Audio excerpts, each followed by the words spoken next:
I'm recording this intro from a hotel room in Pueblo, Colorado. I think this state might be the final stop on my drift before I make my way home. Damn, it's been so strange to travel the United States without a plan during a pandemic.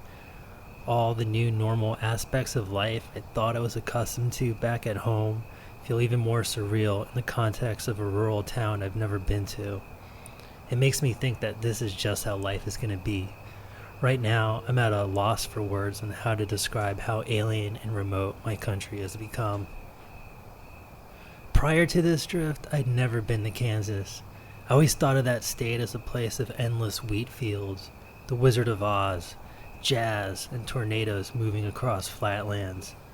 It's always existed in my imagination as this place of centralized Americana, and in contrast to all that, I've also come to associate it with William Burroughs.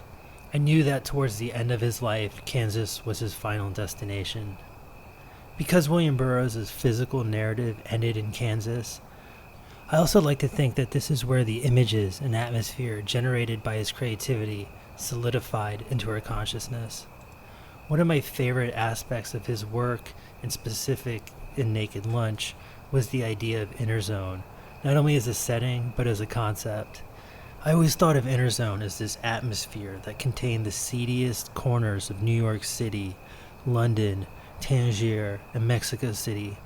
In my imagination, it resembled the cityscapes of Blade Runner and The Crow.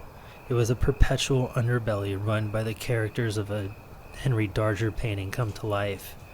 It's no wonder that the ethos of it is, nothing is true, everything is permitted. Inner Zone is a place of constant transgression, a dense city of red light districts and descending staircases that lead to dimly lit street corners where anything goes. It's why I sought out immersion in altered states. It's also why I'm fascinated by atmospheric and visceral art. Throughout my life, I visited every city Burroughs lived in and wrote about in hopes that I would find my own version of Inner Zone, someplace with a heady enough atmosphere that it could place me outside of myself. And when I think about it, isn't that why we travel, do drugs, and luxuriate in art? Sometimes I think that maybe technology is supplanting all those impulses, but maybe I'm wrong. I wanted to make a pilgrimage to Lawrence, Kansas, and speak to James Grauerholz. He was William Burroughs' secretary, manager, partner, lover, gatekeeper, and friend. It was such an honor to get to know James as a person and hear his own story. In the past, I always knew James as the man from Kansas, the man behind the curtain. Speaking to him made me realize how important the idea of devotion is, not only in keeping another person's legacy alive, but also protecting it.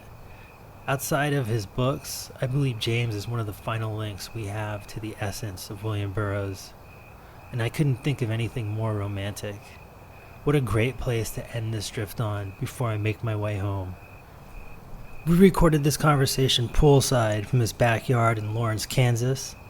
This moment was definitely one of the highlights of my trip, and it was also a memory I won't forget anytime soon.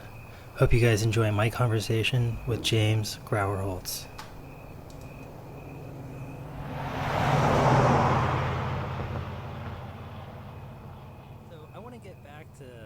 Burroughs, but I really want to ask some questions about you.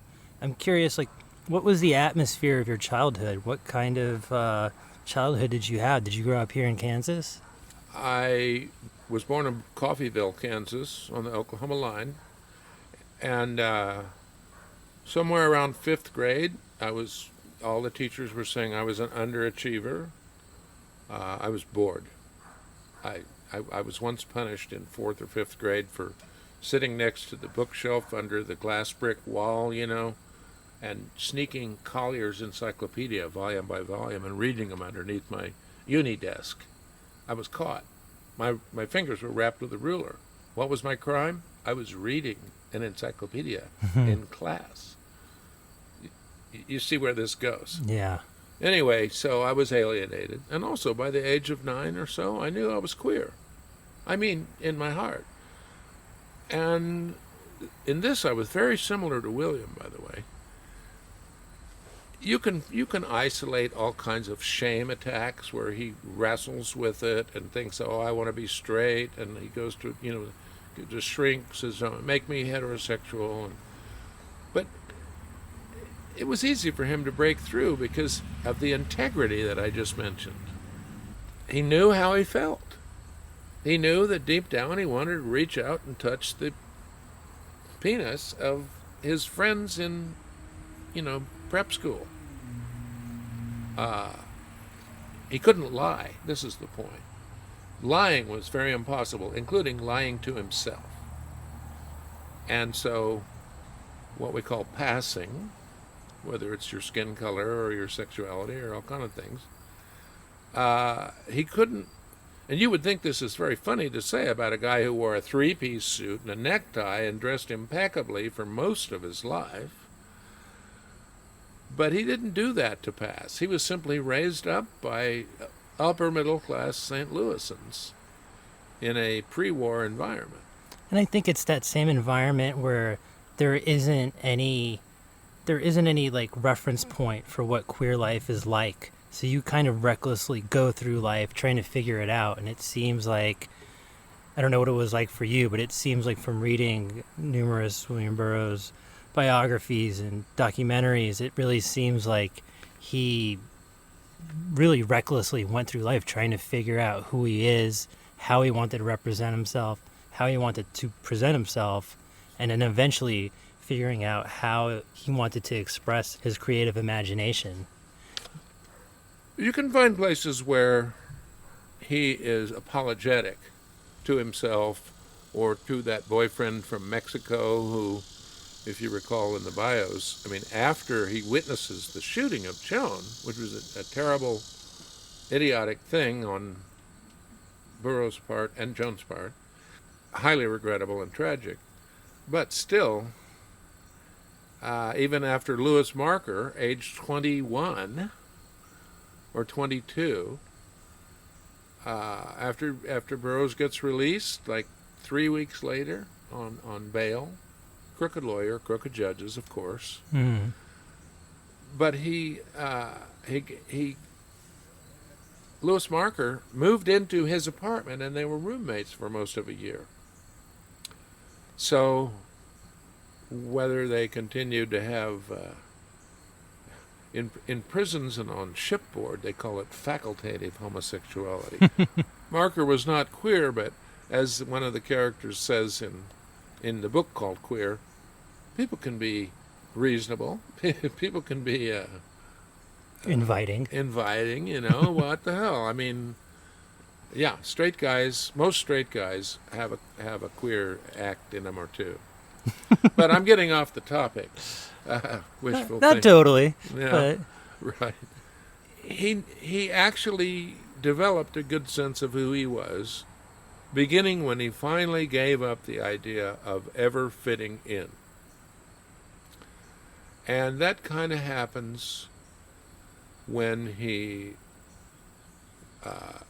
runs away from Mexico 1 year into his bail, waiting for judgment.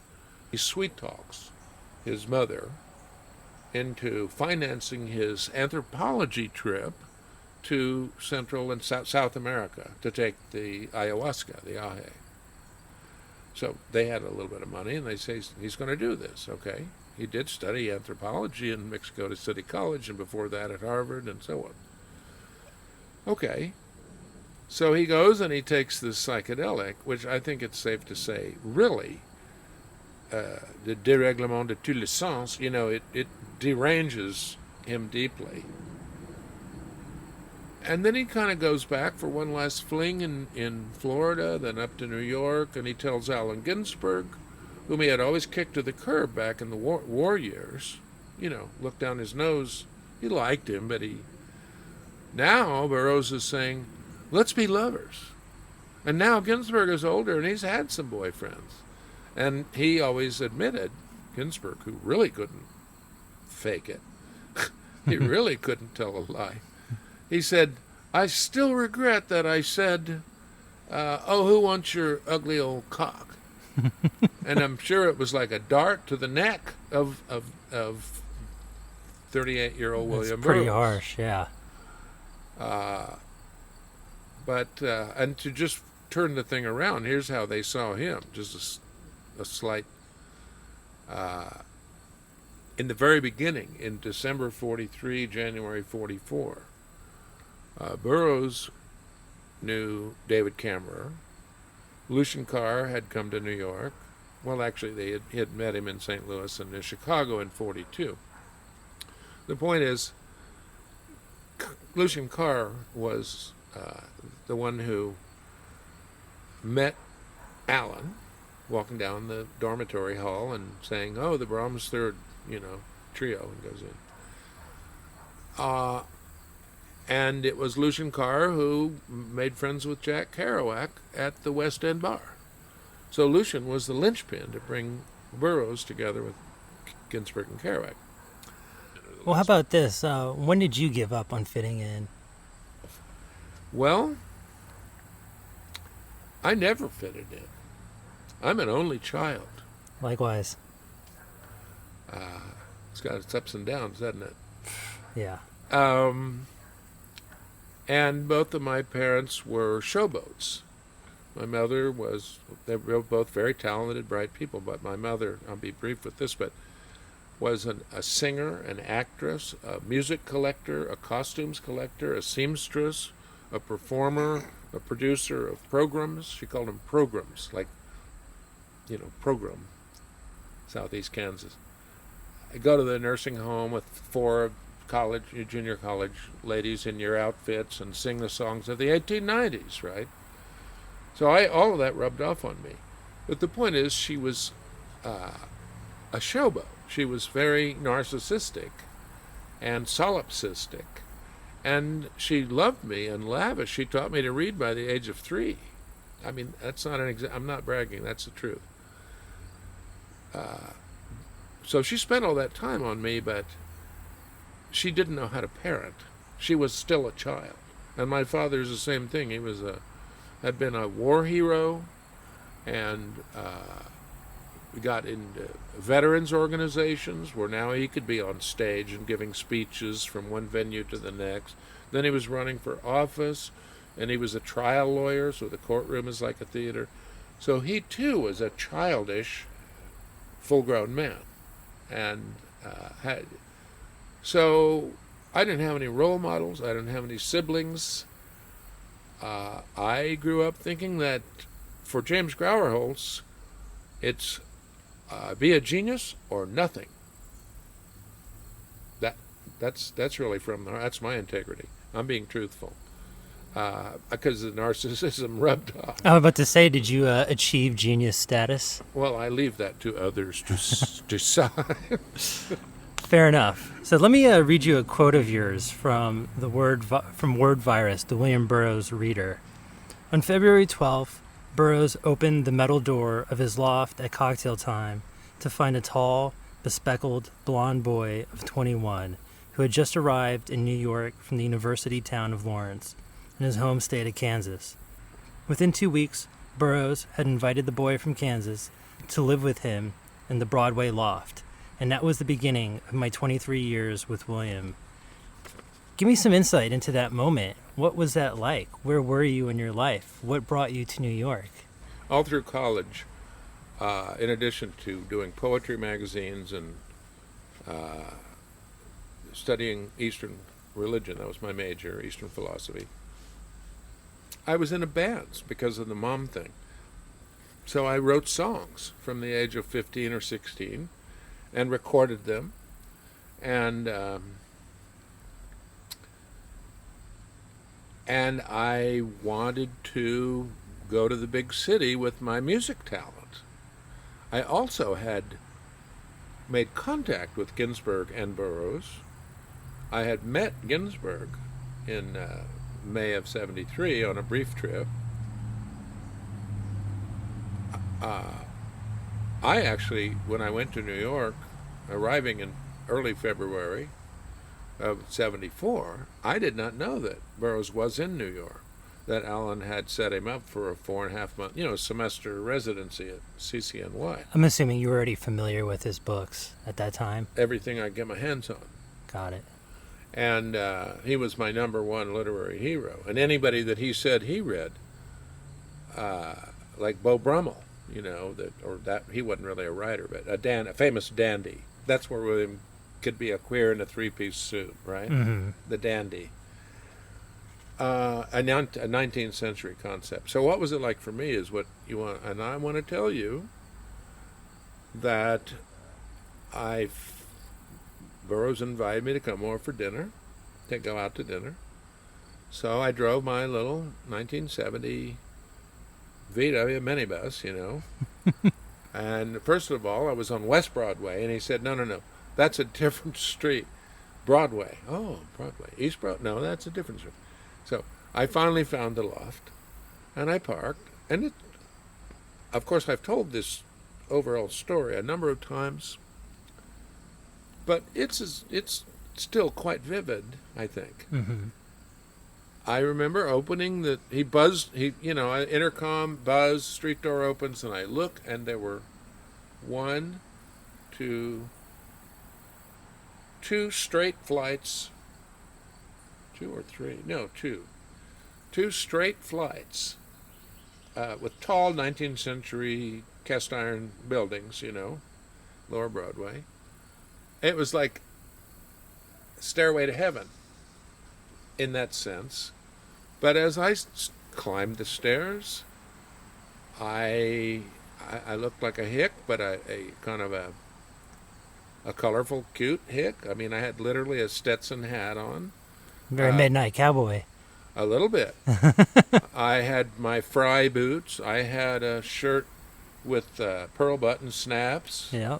I had Levi's jeans, which didn't fit real loose, 501. Naturally. And, I wanted to make a good impression in that way. But I wasn't. Anyway, the point is that I climbed those stairs, and I knocked on the door, and of course I had expectant, but I wasn't quivering with self-consciousness or anticipation or anything, because I have integrity. My personality has a certain integrity.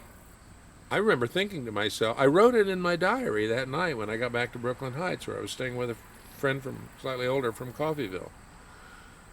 I am meant to be here.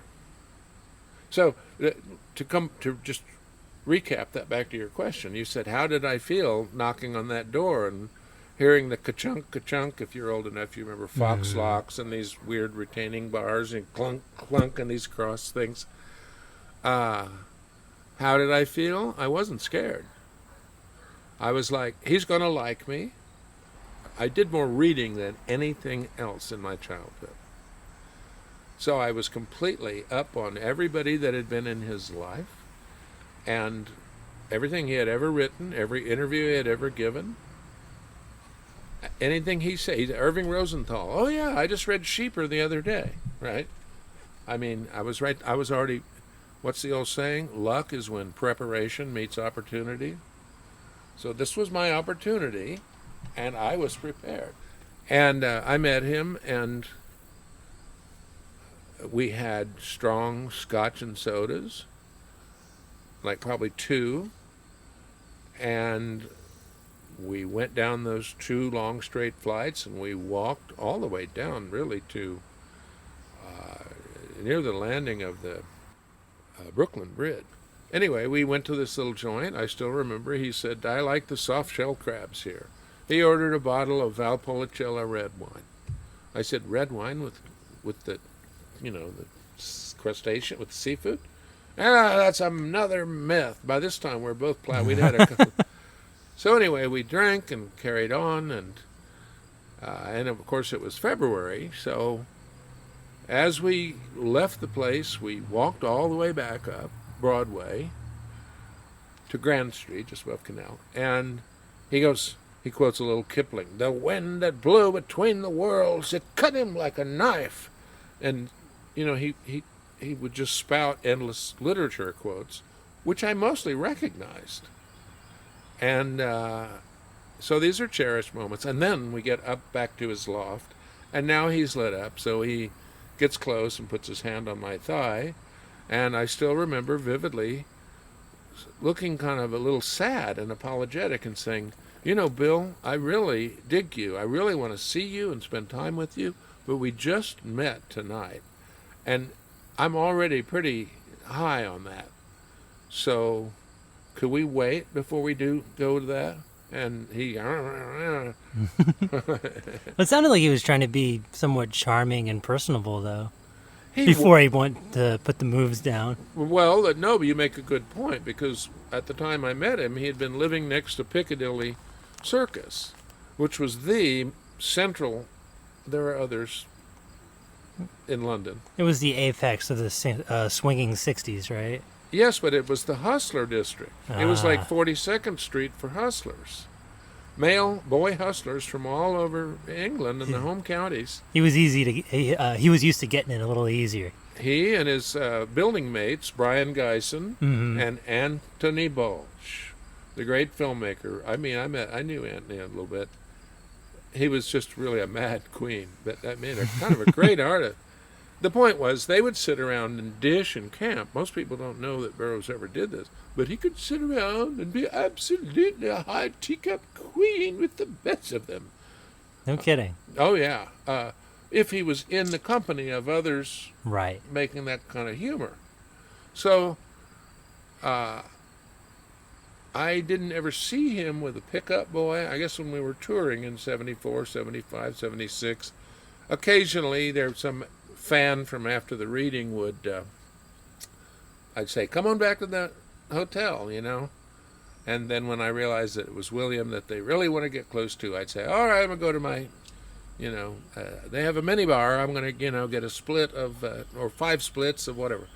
So he did pick people up at readings for a while in his early 60s. But in general, I mean, I think that his relationships with his boys was always jockeying for control of the relationship. He wanted to be overthrown. So, you know, you've heard of a bossy bottom. I sure have. I'm versatile, or have been versatile all my life. But I understand topping. That's kind of natural. I was bisexual, you know, until I was 21. And... you know, a real bossy bottom turns me off. It's like, I'm the top. Stop telling me to fuck you harder. I fuck you harder if I want to. I mean, otherwise, what am I doing here? What am I, a potted plant? Chopped liver? So, at what point did your relationship with William Burroughs become romantic? Like, what phase of his career was he at? How long did that last for? Or is romantic the wrong word? Well, it was always romantic. It was romantic from the first time I ever read Naked Lunch. Yeah, okay. In 1966. I was in love with him, the idea of him, and his ideas. As far as meeting him as a person, yeah, I'd had some pretty good training with my dysfunctional parents, right? Mm. So I was ready to handle all kinds of things. I even handled Ginsberg, who could be pretty handsy. But I mean, I loved Alan, but Alan was a big deal, and he was aware of it, even if nobody else felt that aware of it, which was rare. William also thought he was a big deal, but that's not what came off. I mean, it was romantic. I fell in love with him at a distance, 8 years before I met him. Mm-hmm. When I met him, I was even more in love with him immediately. First night, soft-shell crabs with the Valpolicella. Okay. Keys to the Heart. Yeah, de le coeur de coeur sauvage, you know, from the Rimbaud. And he had the key to my heart, whether he tried or not. And then when he wanted to have sex, I didn't think, oh, this is gross, oh, he's 60. I mean, I was not. I don't happen to be someone who was sexually attracted to people older than me, or even my own age after I was past 30. It takes all kinds. Yeah. And it's my cross to bear. I hear you. And I can change, maybe. We'll see. Or stay alone for the rest of my life, whatever happens. But the point is, he wanted to have sex, and I thought, why not? Right? So after maybe the second time I went out to dinner with him, or maybe at most the third night that I went to see him, I said, let's do it. And I will tell you two things about William. Let me be careful. There's no one's feelings to hurt anymore, but I still do have some promises that I made to him Sure. in his life.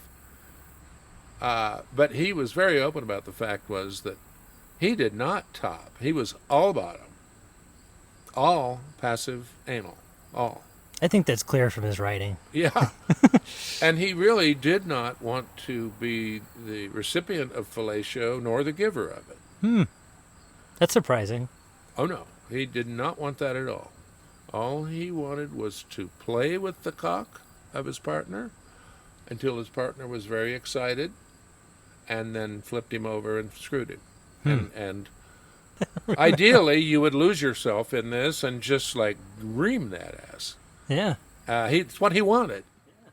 And Jean Cocteau said, the poet is a lie that tells the truth. And that is the kind of interaction I'm talking about. I think that's a very beautiful way to sum up a realistic romantic relationship.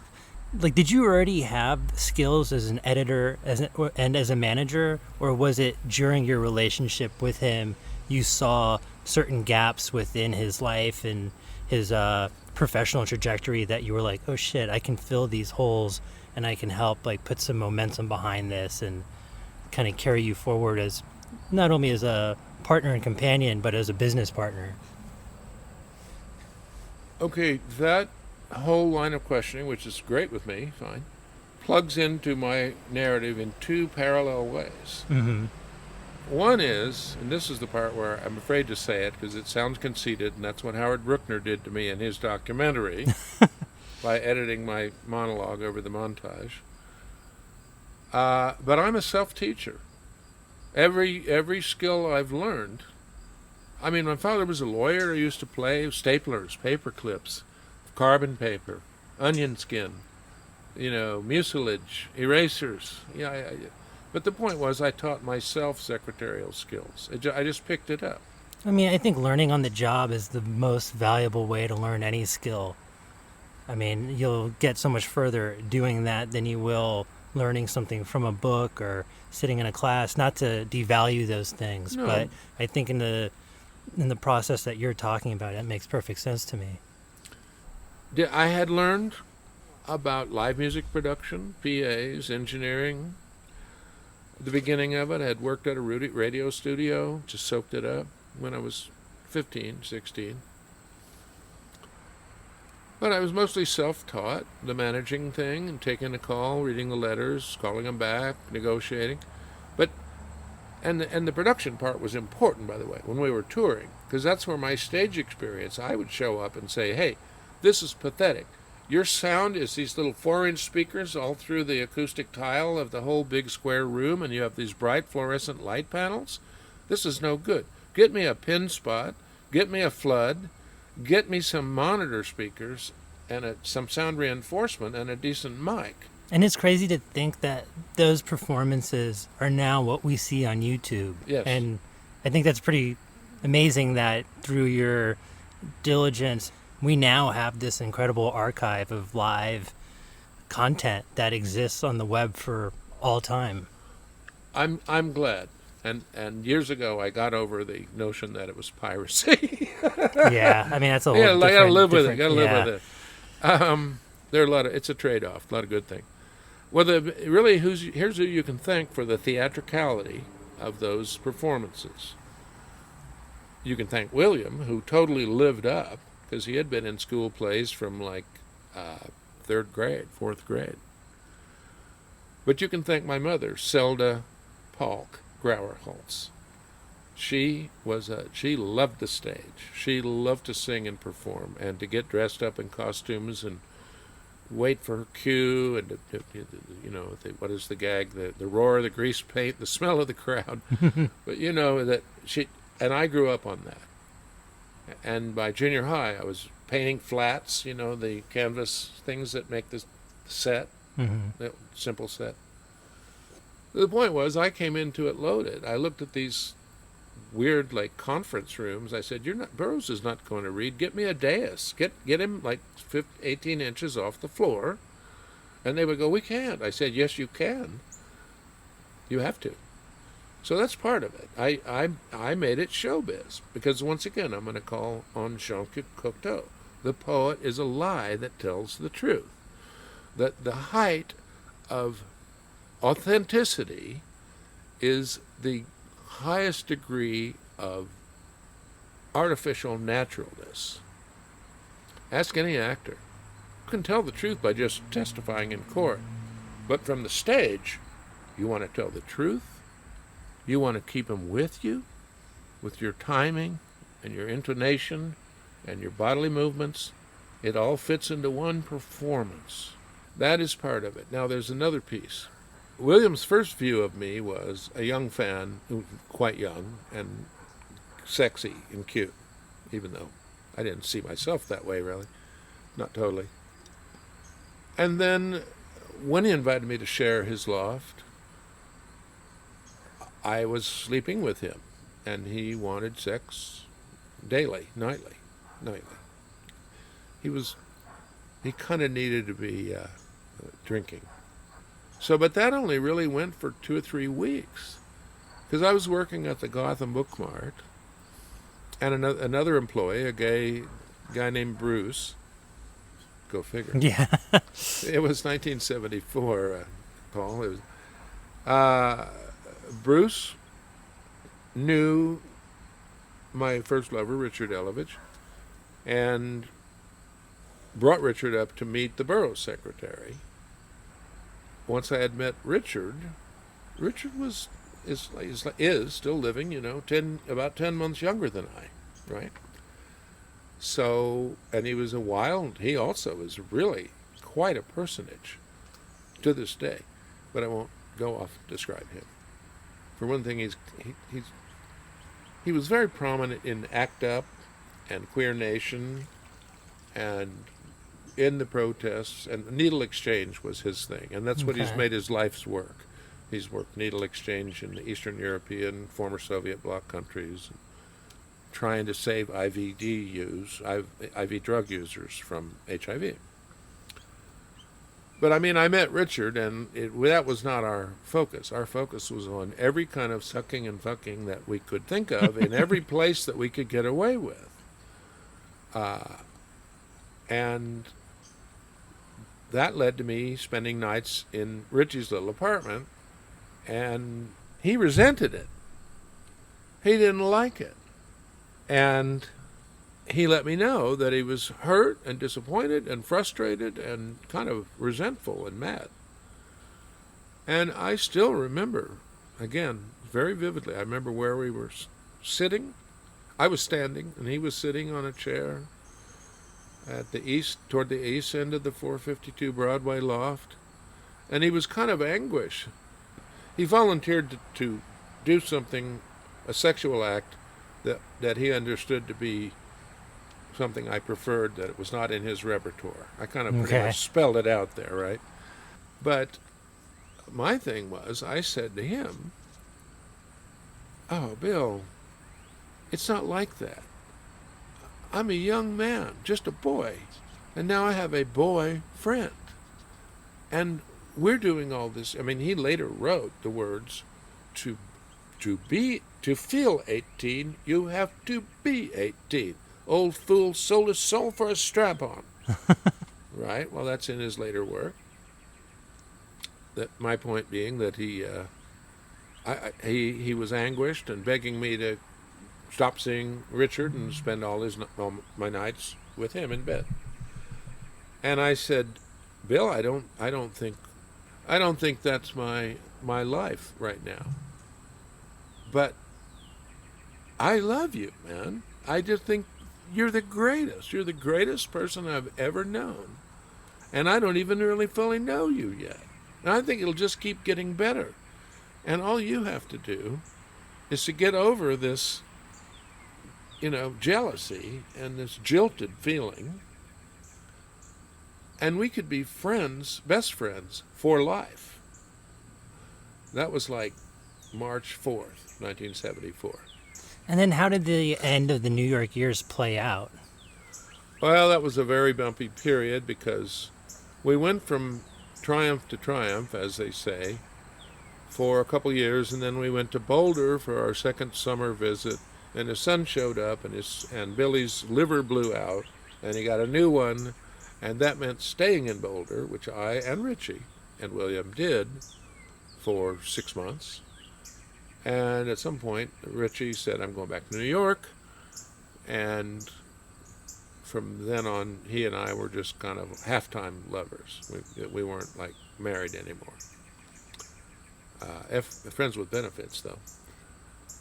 And eventually I thought, I've got to go back to New York. I mean, he was in the hospital for months, right? I mean, if he was going to die, it was going to be in front of a bunch of doctors and nurses. You know what I'm saying? ICU room right there, 10 feet away. Well, he had a very tragic life in general, didn't he? Yes, he did. It was very tragic, and I did a lot for him. I, in fact, sometimes would get William's attention and say, hey, we need to send Billy a check. And he'd go, oh, I meant to. I said, well, where is it? Well, I think I mailed it. I said, no, this is it right here on the desk. It's dated 2 weeks ago. May I mail it? So I was trying to help Billy. And his main issues was alcohol dependency and speed, right? I really knew Billy to use speed, but his mother certainly did while he was in utero. There's no doubt about that. It's hard to say what it all was, but alcohol. If we're going to go there for a minute, I don't mind. Billy was devastated by the abandonment that he suffered, not when Joan was shot, but from birth. And it seems like he really wanted some sort of affection or validation from his father this entire time.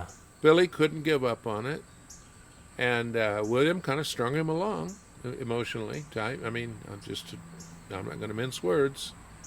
William felt bad about not caring enough about Billy. I mean, he cared about Billy. I saw tears coming down his cheeks like waterfalls a few times during some of the really intense moments.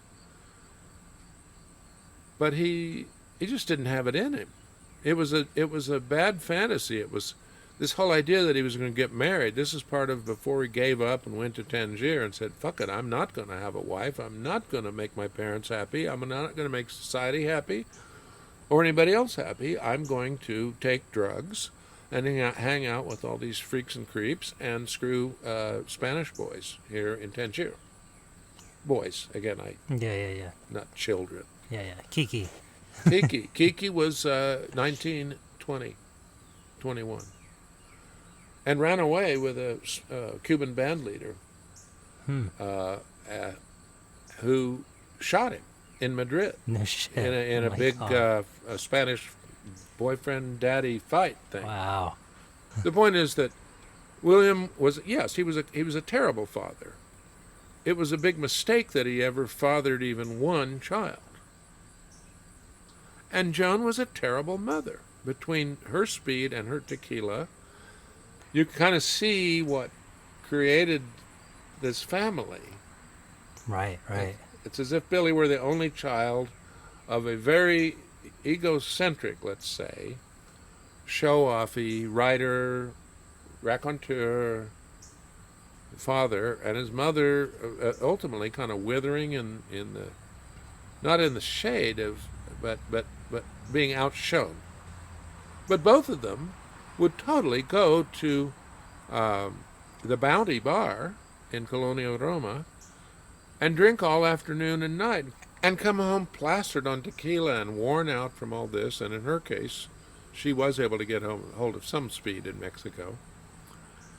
And they would say, Maria Consuelo, we're home. Are the children okay? Oh, yes, we've been feeding them. And, they just abandoned their children.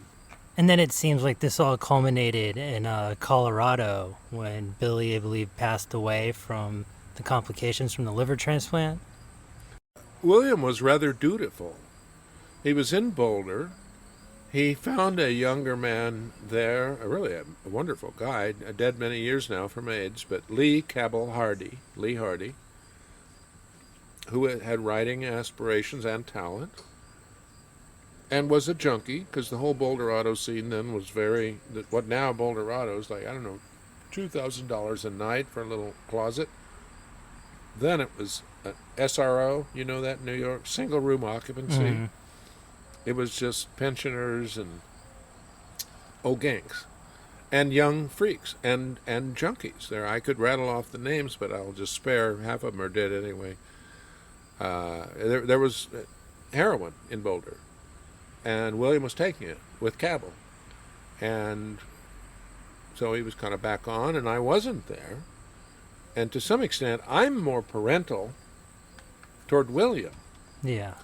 I would be the one who'd say, all right, the food is ready. It's just been waiting. You just finished that, fourth vodka Coke, fifth. I'm going to serve you the stew. No, I haven't had enough yet. Here, he'd reach up the glass and say, make me another one. Well, I can already hear the ice cubes clinking around in that glass. Exactly. And Ian, his intimates in his later life, loved it when he would be so kind of drunk and lazy and presumptuous, because he wasn't like the most thoughtful, saintly person, right? Ever. Yeah. We loved him anyway. But we loved it when it got to the part of the night where he would hold his glass up, like this is after the heart bypass, and he'd be in his wheelchair, and make me another one. We would love that. We'd say, oh, I got to, and we would put more Coke than vodka, and if it seemed too dark, we'd add some water. Yeah. We would fake him out and give him a little bit of weaker drinks at that point. But the point was, he would say, I don't want dinner. He was rambunctious. He was a rascal. He rejected discipline, even the slightest touch of discipline. Allen Ginsberg used to go, here's my Allen a bit. Now, Bill, you've had a few drinks already.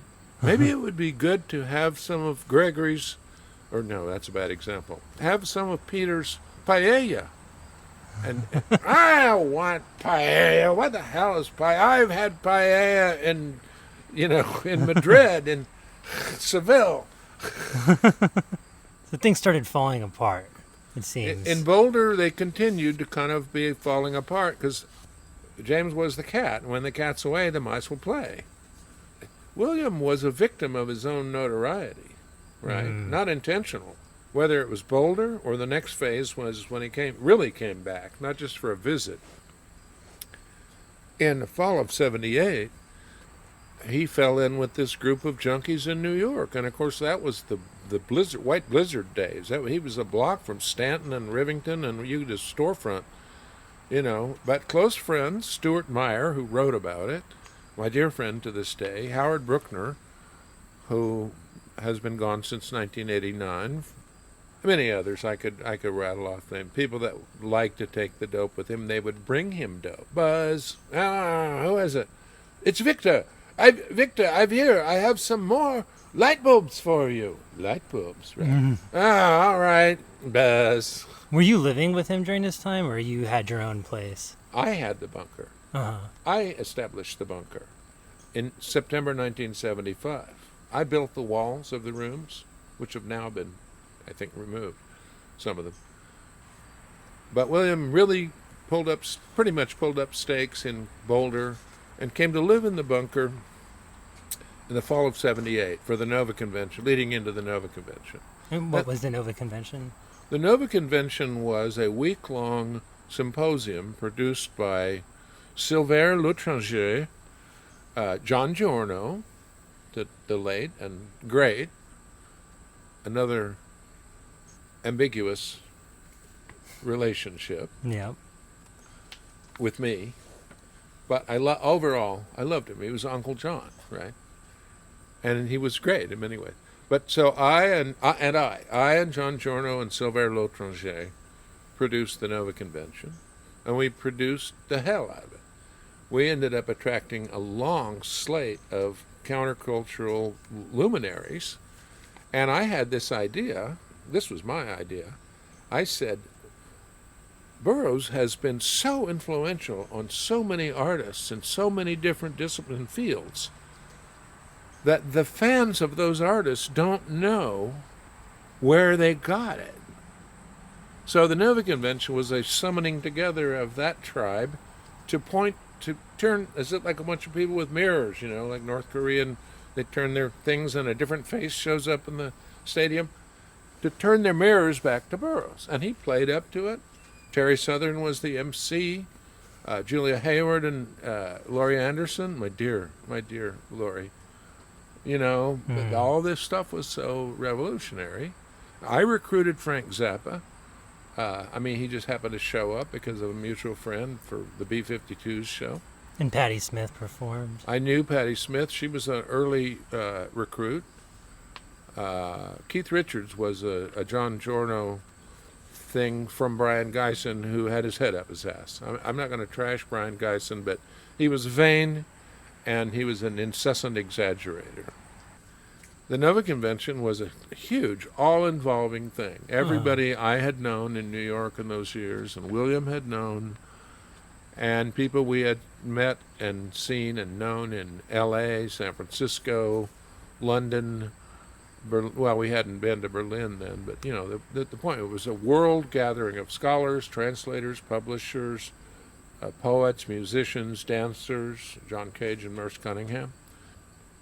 And my dear friend, Bob Palmer, not the British singer, but the music writer, then was writing for the New York Times, and he called it something like a gathering of the avant-garde.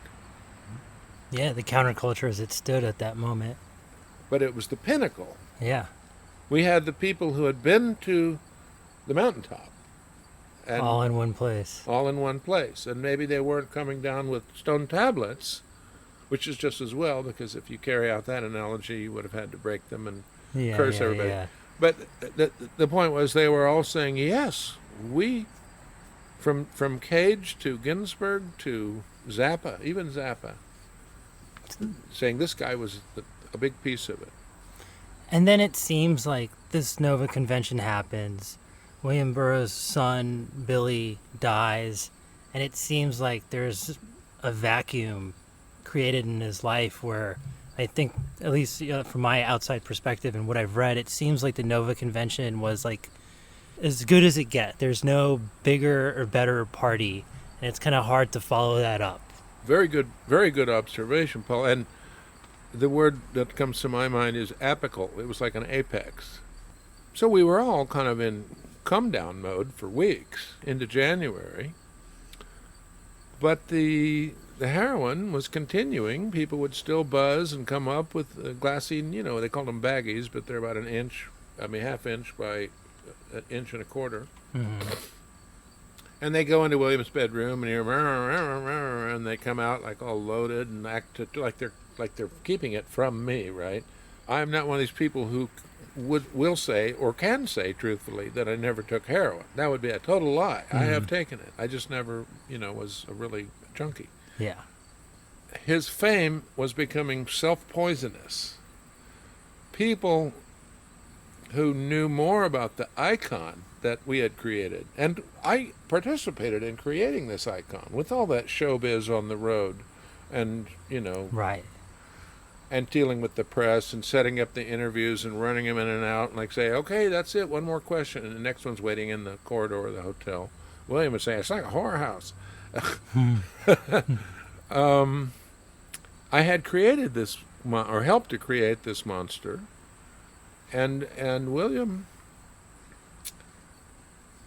had no resistance to flattery and sycophancy. He had it was just like mother's milk to him. He didn't feel, when he would wake up in the morning, have his tea and his soft-boiled egg, he wasn't racked with shame for thinking about what a drunk, show-off asshole he had been, and smarting off at Mick Jagger, who, by the way, I don't know him, but I've been with him, around him, can be an asshole. I'm sure. And others I could mention. Dennis Hopper totally could be an asshole. because these were, again, the battle of the superegos. Wasn't there like a film adaptation happening with Dennis Hopper and Terry Southern of Queer? Junkie. And 1977, and that was the movie year. And this movie just like fell through, right? Like it was just more of a party than it was an actual meeting of the minds. That is true. Okay. And I was there for the whole thing. So we go through that winter after Nova Convention, and the junk is back, and I'm starting to get sick of William's celebrity because of how he reacts to it, which is people kiss his ass, he goes, here, now kiss the other side. And I'm not that way. As a matter of fact, where did you find me? In my little Kansas retreat. The point is, I'm not exactly a recluse, and I like to get out around, and I kind of ended up trapped here for other reasons, kind of for the last 10 years. Health, the illness of my mother, different things. But my point is that as we came into the spring, I decided to get out of the bunker. And I had been to Lawrence, back to Lawrence, where a number of times. William spent the month of June 1981 here. But I moved back here in March 79. I drove here. I stayed responsible to him. I talked to him every couple days on the phone. I sent him long letters summarizing all the mail that I had, I pushed him to address the offers and my recommendations, shoot him down, fine, but just... And he was getting involved in movies. I think there was like a Nike commercial. That's later. That was later, yeah. Okay. The critical years, you're talking about the bunker years, which would be from early 79, late 78. Uh-huh. But when I left... Yeah, what year was that? 79. 79. And I often visited and spent a month at a time, but my home was then here. And I brought him here a few times in those 3 years, 79, 80, 81. And in that time, his surroundings were, this is not Giorno. Giorno was very supportive and cooked dinner for him, and ate it with him every night. Mm. If you want John's jaundiced viewpoint, you can read his new memoir, Great Demon Kings. But to come back to answer your key question, the bunker years were the transition. He lived for 3 years in the bunker. He was attended by the faithful, John Giorno. He was attended by the admiring, but too admiring, sycophants who brought him dope, and then went and say, I shot up with the Pope of Dope. Yeah. That was a whole big thing, and I didn't like it. And I said, I can't change him. I'm going to get away from it. So I came out here for 3 years, and I brought him out to visit, and he met all my friends here from college years, poets, people a little older than I. And then in the fall of 81, the rent doubled, and there was a whole big move among all the tenants to fight it with lawyers, and he had been here, and he had thought about Austin, he had thought about Madison, Wisconsin, he had thought about Boulder, certainly, but he'd been there. He had thought about Berkeley. There were a few places that he liked, but he'd settled on coming to Lawrence, and I don't want to be the one who says it, but it's because he wanted to be closer to me. There I am, the one who said it, aren't I? But you can ask 10 other people that knew him. I mean, I think history speaks for itself. Like, he didn't come here not for you. Right. And I loved him. Underneath everything, he knew that.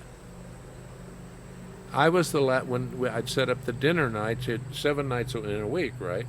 I didn't want to cook his dinner 7 nights out of 7, but that we had friends, we had very friendly people that were into it. Some of them did it for free, some got a little bit of payment.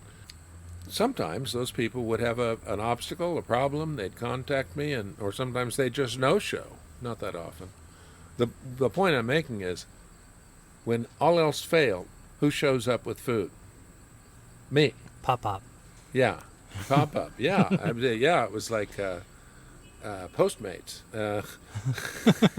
Yeah, right. Here, Bill, I have your... So what were those years like? Like, was it a hard transition for him to come here as this heavily addicted, famous, mythical caricature to suddenly be really grounded in a specific type of reality? Was it difficult? Was it fun? What were the beginning of the Lawrence, Kansas years like for you and William? Well, let me set that up more economically. Okay. First of all, he had been induced to get on methadone in Okay. 1980 by a doctor friend of ours, still a friend of mine, Ira Jaffe. Deserves a credit. Okay. Took him to a conference at Grossinger's. He met Dr. Harvey Carcass. He got on methadone, and so he could come here. And William McNally at KU Med Center in Kansas City, Kansas, had a methadone clinic running, and so William transferred it, and he just stayed on methadone. So that was not a shock. So as far as the ass-kissing and sycophancy that he was lolling around and loving, I think it came to be outweighed by the emptiness of the whole deal and the people dying and being arrested. Right. There were ODs. There was an OD, not to fatal OD, but there were ODs in the bunker that I personally witnessed. When he came here, it was a new lease on life, and he reacted to it in exactly the way I hoped he would. And in fact, it was always my long-range scheme to lure him to Lawrence, to get him out of the maelstrom, the crosshairs of that celebrity and all the terrible behavior that it makes people exhibit. I said, this is a promised land. You've been here. We can go, all we have to do is get a car ride to some place in the country where we have permission to go, park the car and go into the woods and set up some targets. Blast away with your pistols. Right? Have at it. And so he loved that. And he had a cat in the bunker years. He didn't bring him with, but when he was first here, he lived from January to September of 81 at what we call the Stone House, a 19th century two-story farmhouse, a little ways outside of town, not far. Mm-hmm. That's where he got into blasting plywood and saying this is art and signing it. And there are cats in the country. I mean, they wander around and they would beseech him for affection and food. It seems like he had a lot of affection towards them as well. Well, they awakened it. This is the key, back to where you said about his last words. Yeah. The critical thing to read is The Cat Inside, which is a very carefully edited book. The original pages that went into it are probably 8 times more text. But I worked on it with him and said, let's make this episode. Anyway, the point was I wanted it to be like an extended Hallmark card, because he used to cry. He went through a whole phase. It was after he moved into town, which was fall of 82. From March 82 to September of 82, he lived in. Then he moved into town, and then he was able to buy the house in March of 83. But he brought cats in from the Stone House, and the more cats, the merrier. And of course, when you're in town, the cats are coming around all the time, especially if you put your leftovers out on a plate behind the back door every night, which he did. I'll leave it for the OA, which stood for outside animal. I think it was usually the outside animal was raccoons. Yeah. Or possums, but whoever could get to it ate it.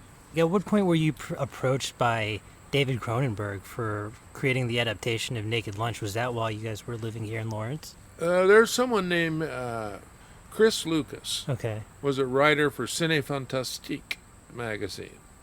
Not a French magazine, although it sounds like.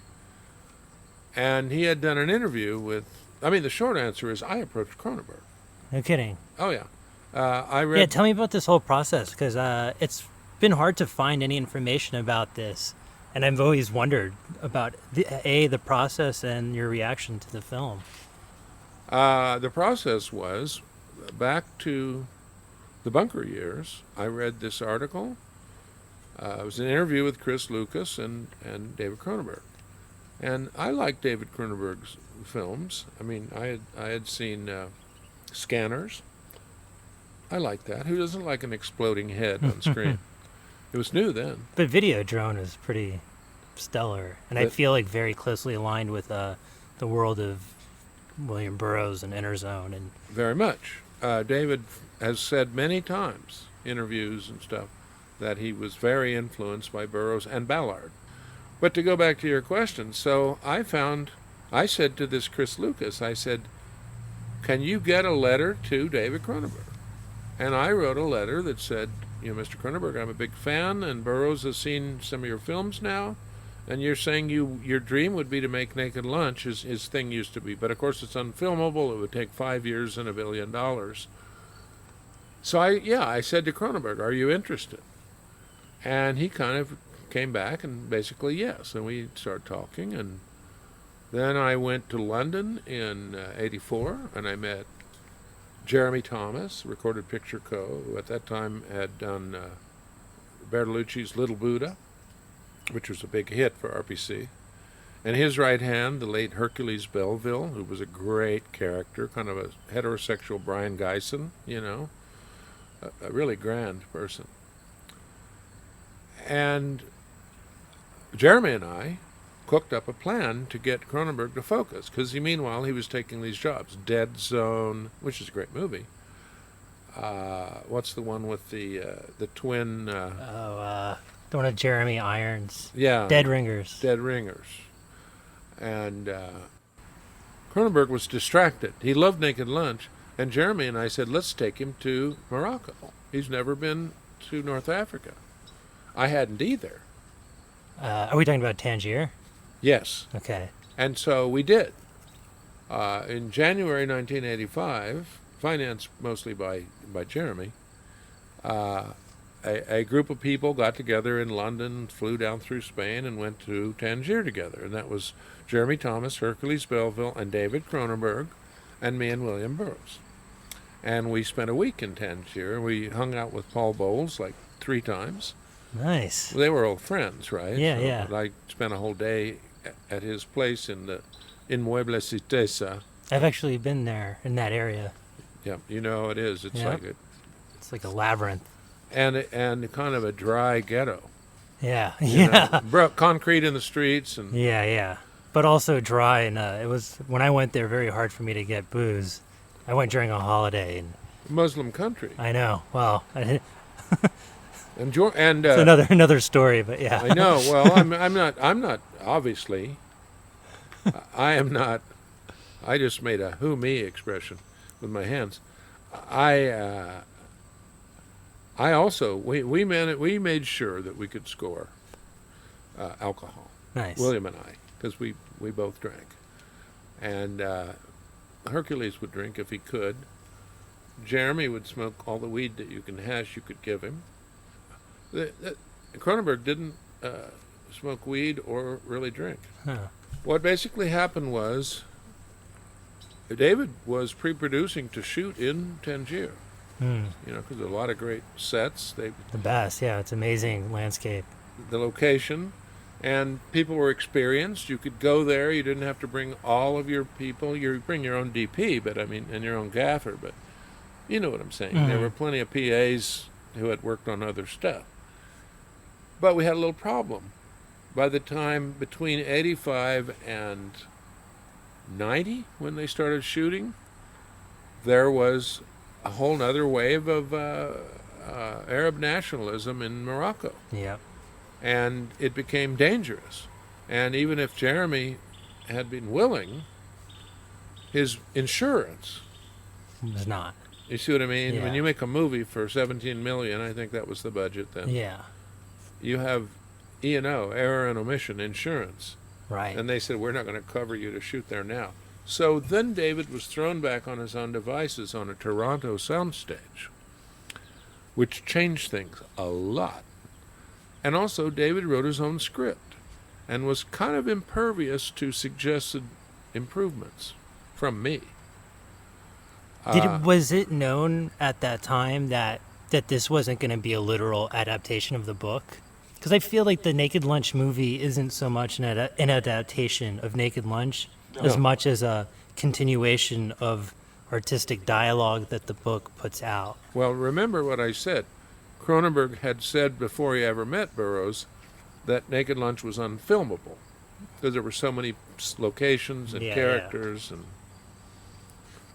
and also the subject matter. Right. Terry Southern got Chuck Barris interested in Naked Lunch at a point. And Chuck Barris flew Burroughs from London, and he flew in first class, limousine at the airport. The way Terry and William told it, they showed up at Barris's office the second morning after they got there, and he had read Naked Lunch belatedly overnight. And he said, well, this is a lot to handle. Can you write a script, Mr. Southern, that will take out the sex and drugs? Well, that's like writing a version of Kon-Tiki with no Pacific and no bamboo raft. Right. Right? Does anybody remember what Kon-Tiki was? No, but I mean, I get the point that it would rob the heart and soul of what Naked Lunch is not literally about, but contextually it just wouldn't make sense. A great deal of it was literally about those things, but nothing about it was entirely literal. However, I'm going to generalize about a nationality. Canadians are literal. Not so much Quebecois, but Ontarians are a very literal people. David Cronenberg did a very literal script. And David Cronenberg may be very cool with gay people, may have many gay friends, lesbian friends, then and now, but he had no feel for it. Mm-hmm. So he writes a script where the Inspector Lee, or the Lee character, goes to see Julian Sands. Remember the wicked old rich spider guy with the bird cages? Yeah. So, and then some fucking thing that David made up where I guess the premise was that Lee was an agent from another planet, but he didn't know who he was an agent for. And he was trying to find out. So the Julian Sands character says, well, I'll tell you, but first you have to... I forget how it went. The point was, William, when he finally watched the movie, he saw what happened to the Arab boy, Kiki. It was the boyfriend that, you know... His boyfriend. Is in the cage, and Julian Sands turns loose this horrible creature that eats him alive. And Lee goes along with it because maybe he'll find out the answer to his questions. Right. And I was sitting at the first screening, and I just elbowed William, and he was like, shook his head without a word. So he didn't like the movie. There were things about it he liked. He liked that they paid $250,000 to him. That's pretty cool. Yeah, that was cool in 30 years ago. Yeah, it's cool right now. Yeah, I agree. David made of it what he did it as he saw it. Right. And as the way he saw it was ultimately very literal, very sci-fi, two levels. The superficial and then the one below that. Right? Now, and this like kind of hard-boiled detective element. He wanted to dramatize that. We had accommodated ourselves to the idea that a director is making a film. He's not making a book. He's not translating a book from English into German. There's no such thing as a faithful adaptation of a novel, although some are more than others. Mm-hmm. A Passage to India is that David Lean? Quite good. Mm-hmm. But you see my point. It's right. We just thought, well, he's a movie maker, and we'll let him make his movie. But the worst thing was, Joan has to get shot twice. Oh, right. She gets shot at the end. Yeah. And I just thought that was sort of unbearably literal, and I mean, the hinges of the sets were creaking at that point of the story. You know, sorry, David.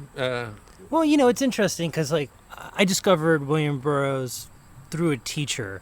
In 10th grade, I was super punk rock, totally bad South Florida kid, and this teacher was making everybody do book reports on writers.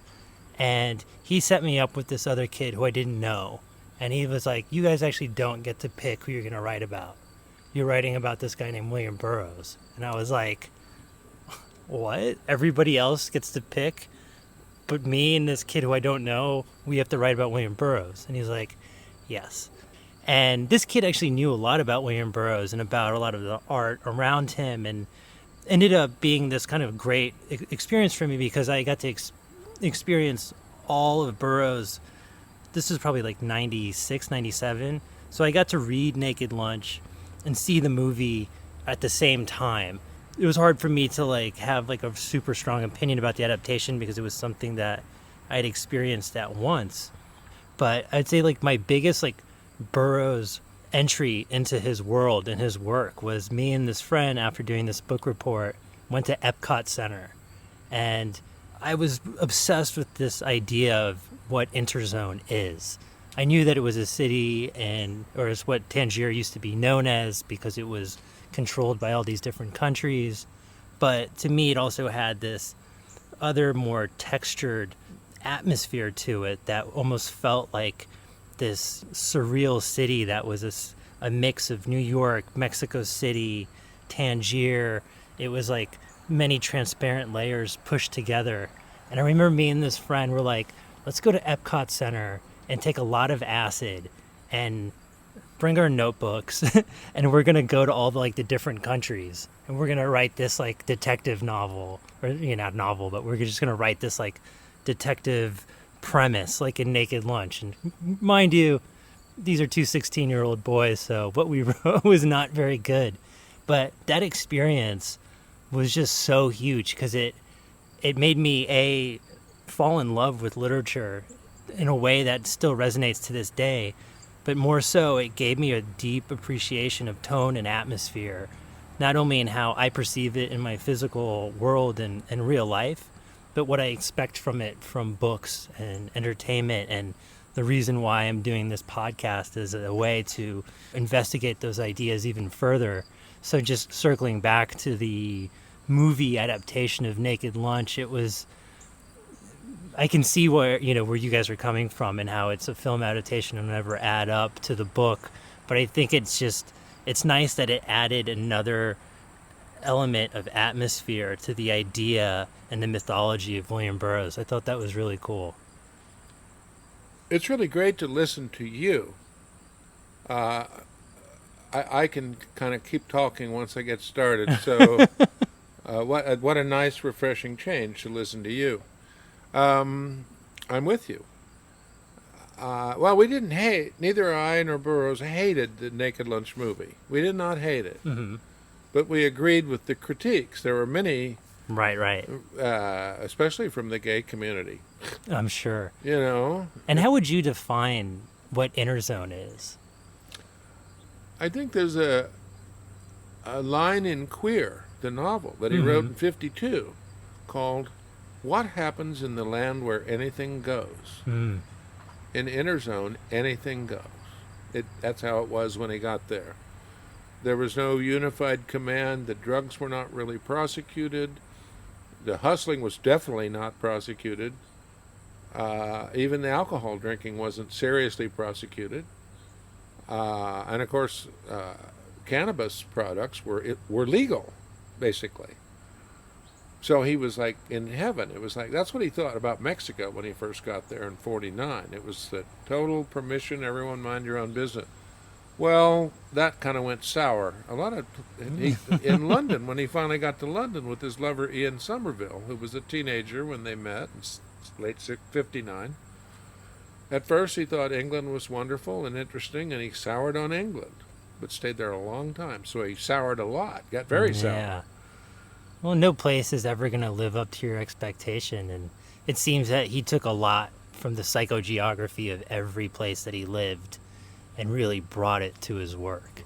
And let's maybe end this conversation on the idea of, since we're talking about locations, people that have made a pilgrimage here to Lawrence, Kansas, because I've lived in New York City, I've lived in Mexico City, I've visited Tangier, and it was in no small part from reading William's work that I wanted to not only experience what those atmospheres were like, but I wanted to maybe in my own way not only discover but create my own version of Interzone, my own place where anything goes, which I think maybe is what I'm trying to do now with this post-pandemic travel drift that I'm on. But I'm curious, aside from kooks like myself, what kind of people have come out here to visit you in Lawrence, Kansas? There are a lot. His house is just a few blocks from here. You know I that. took a photo. Good. No, but you're not alone. I'm sure I'm not alone. No, about 250 to 300 people a year park out front and take photos. Many of them walk up. They go up to, they open the gate, the fence, and go up to the front door. I drove off in shame. Oh, I no. knew that I was one of many, so I took my photo and I zipped out. Well, that's for very courteous. fear. And that wasn't in William's lifetime. That wasn't the universal approach of pilgrims. And now to this day, I maintain the house with someone living in it as the resident caretaker, and it's a man my own age, a straight man, a man of many interesting talents and attributes. But the main thing is that he's kind of a writer Okay. and a chef and a gardener. So he's at home all the time, which is good if you have a place that people might visit at any time.